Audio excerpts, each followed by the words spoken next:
Jumpa lagi dengan kami di acara Ngobrol Numea. Oh, Wono.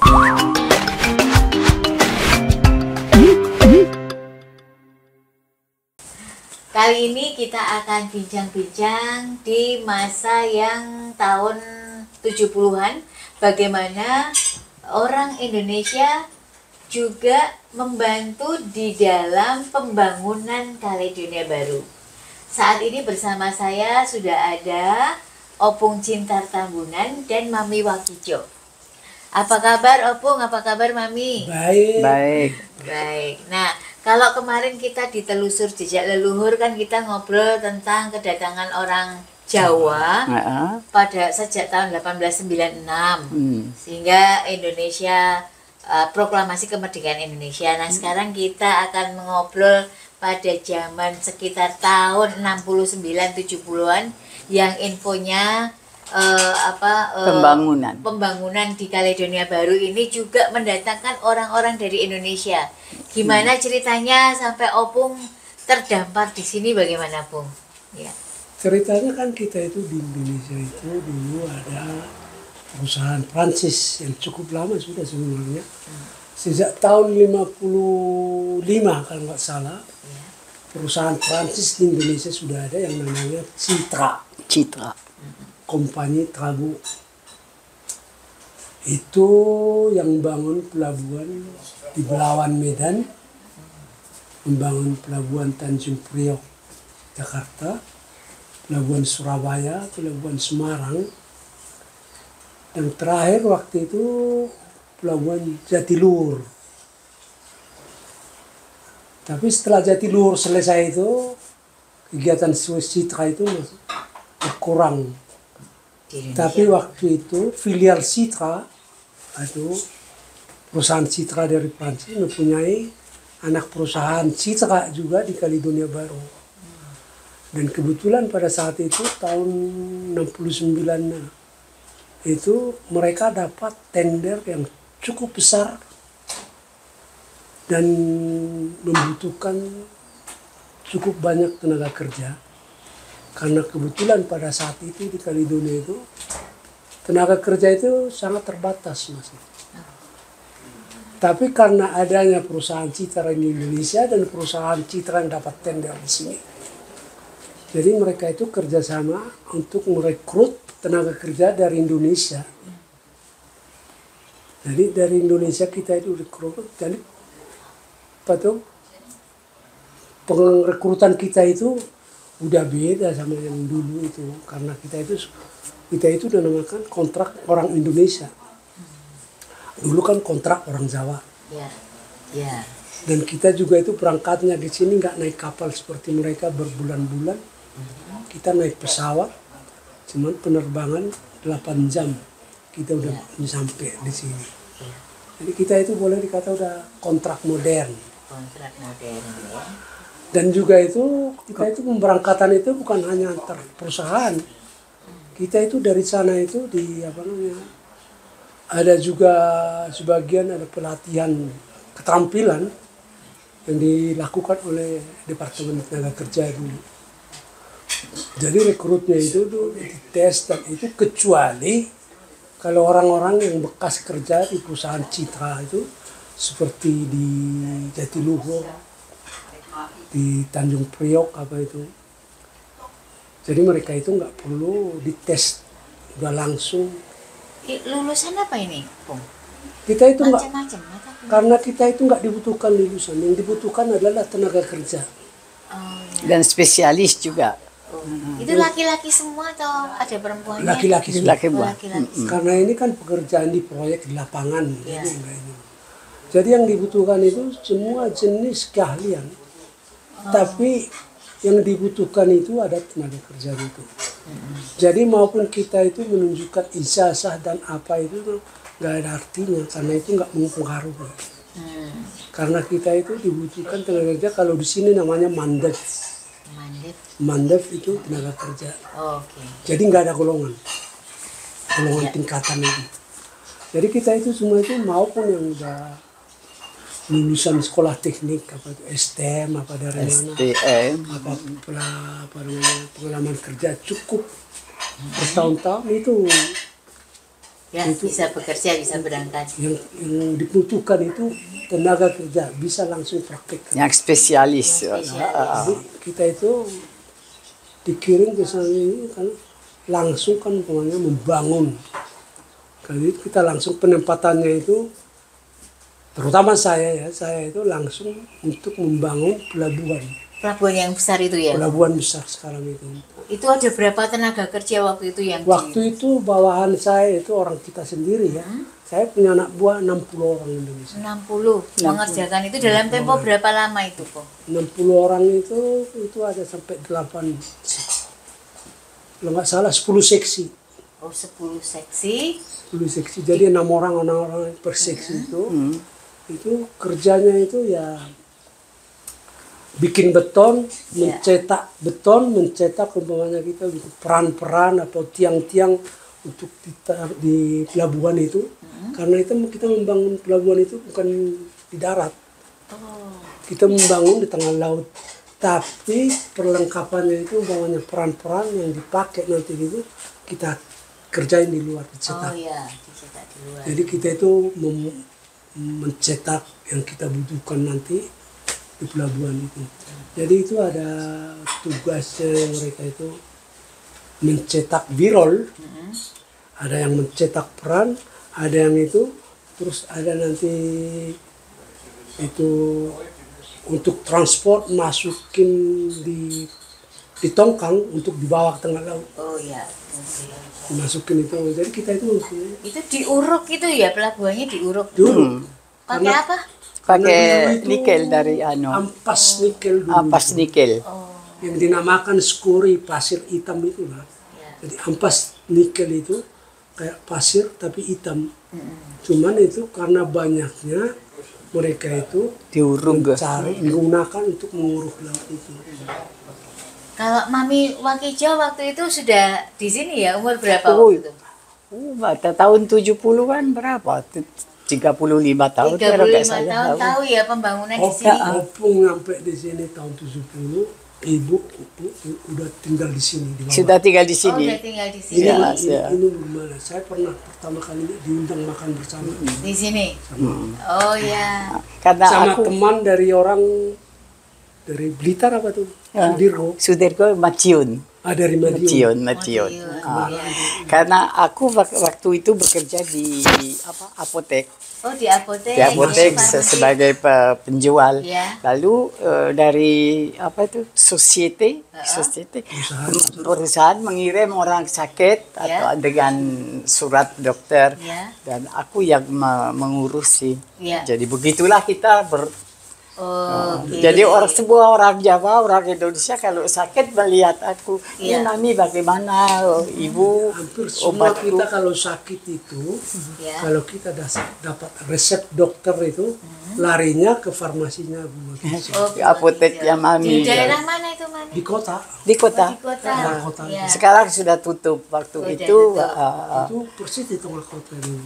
Wow. Jadi makanya kita kenalnya itu Bu Evelyn Wakijo itu di situ. Soalnya kita setiap sakit, kalau kita mau cari obat, pasti ke tempat kerjanya Bu Wakijo. Oh iya. Karena kita itu nggak bisa bahasa Prancis. Oh iya. Jadi kita itu cari obat itu susah. Dan obatnya kan dalam bahasa Prancis. Adanya Ibu Wakijo di situ, dan bisa juga bahasa Indonesia dan bisa bahasa Jawa. Waktu itu dokternya sudah orang Indonesia, turunan orang Indonesia, Dokter Daryana. Tapi dia tulisannya Prancis. Iya. Jadi dia bilang kalau ini dengan resep ini kamu datang ke farmasi ini nanti ada seorang ibu yang dapat membantu. Nah, terus setelah pelabuhannya jadi, Opung membangun apalagi dan teman-temannya semua ini? Itu Lepong. Kalau Opung banyak gitu. Setelah pelabuhan bangun itu, saya masih membangun jembatan Hampir semua jembatan Kaledonia dari Numea sampai ke utara. Namanya jembatan Tambunan. Sampai ke ujung Kaledonia Baru. Ujung Kaledonia. Sampai ke pulau. Kalau pulau bangun pelabuhan. Pelabuhan. Ya. Pulau bangun pelabuhan. Dan malah Opung sampai ke Vanuatu juga pernah dikirim sama perusahaan. Oh iya, iya. Ke tanah untuk membangun pelabuhan. Jadi tadinya itu saya juga membayangkan bahwa Kaledonia Baru itu jalan-jalan juga belum seperti sekarang ini ya, Bung. Wah jauh, tahun 70 Opung turun dari pesawat di Tontuta itu. Iya. Kira-kira 5 km dari bandara itu, jalanan itu masih tanah. Wah. Terus masuk Paita itu 2 km sebelum Paita ada jalan aspal. Keluar dari Kota Paita, Tanah lagi.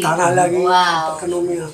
Dan kebetulan di Numea itu ramai pembangunan jalan-jalan itu. Belum ada jalan besar yang jalan dulu pas pakai ini, pakai yang ada gunung ini keluar masuknya kota. Oh iya. Masuknya kota dengan jalan ini Paita gitu. Oh jadi tidak lewat tengah ya? Iya. Belum ada yang Dembe ya. Kita itu kalau dari Numea itu lewat Balai di Kolong, Mazanta, terus ke sini keluar Katiramona. Iya. Ke Katiramona, Paita. baru nanti keluar di Paita di ujung sana, baru ke Tontuta. Gak seperti sekarang itu langsung. Nah, sekarang kan Paita Numea dekat jalan Dembe itu jalan yang namanya Otorut. Iya, iya. Jalan tol.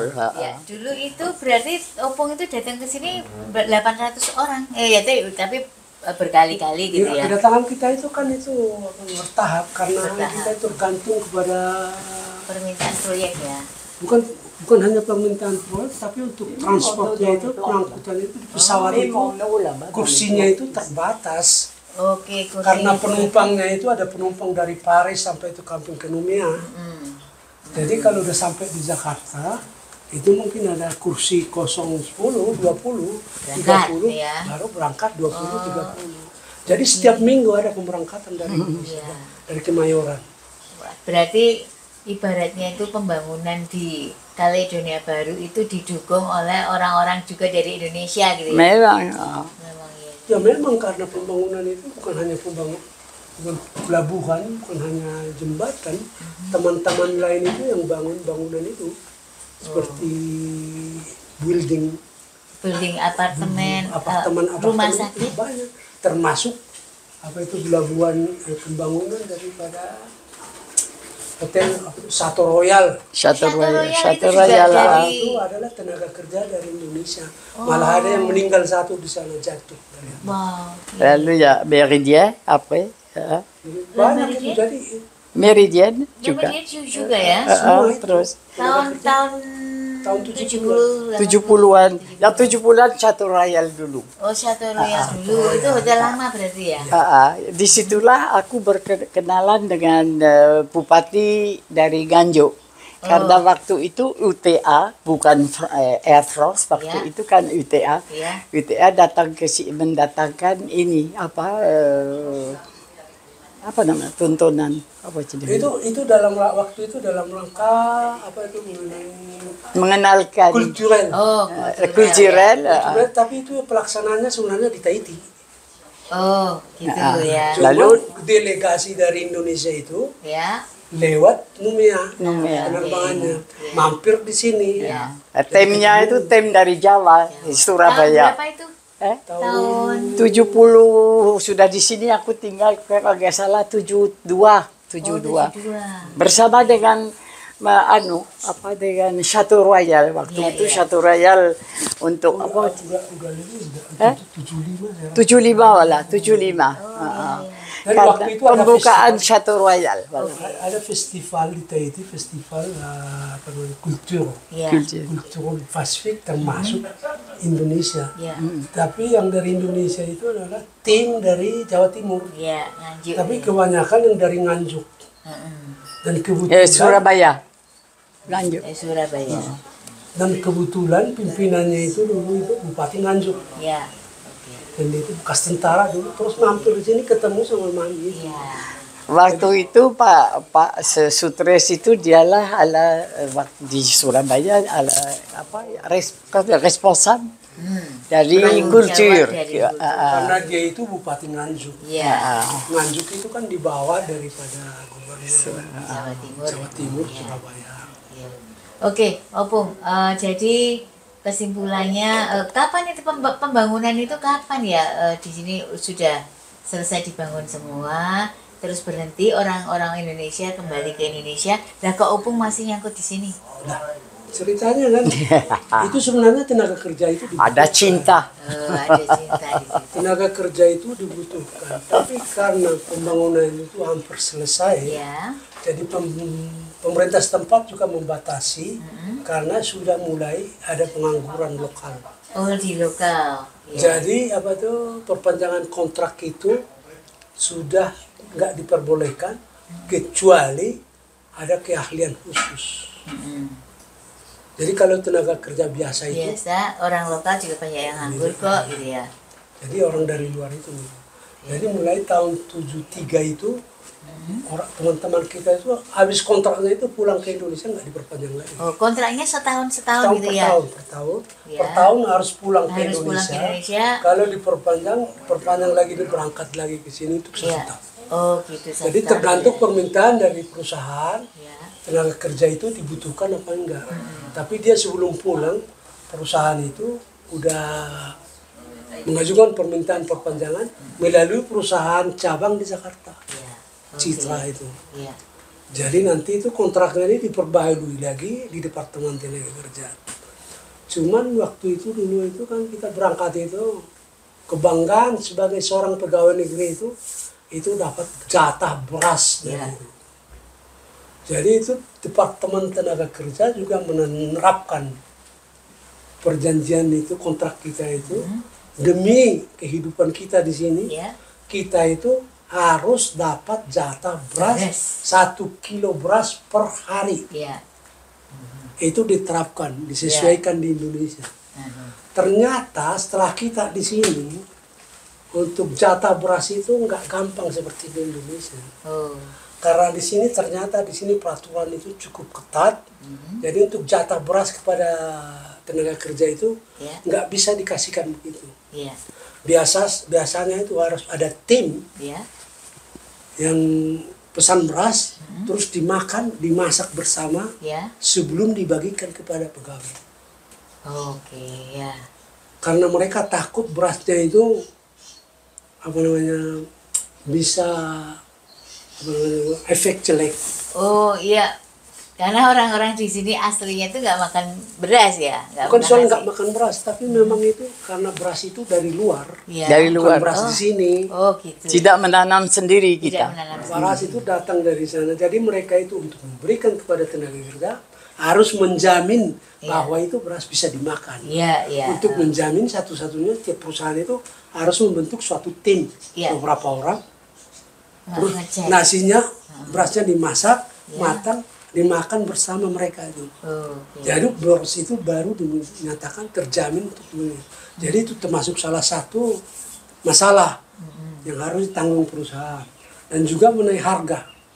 Ternyata Cita sampai sini itu harga beras itu murah sekali.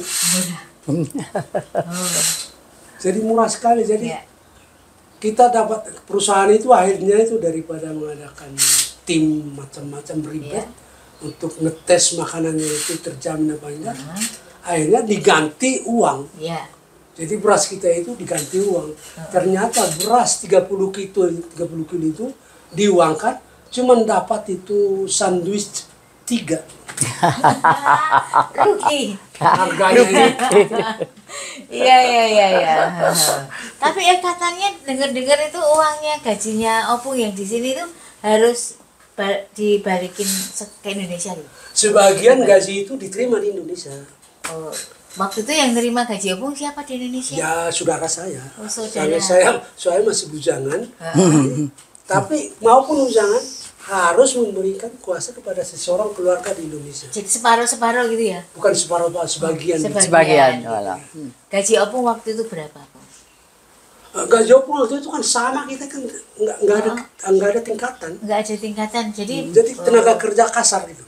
Oh gitu ya. Jadi saya itu waktu itu saya masih ingat gaji pertama saya itu di sini uang sini 17.000. 17.000.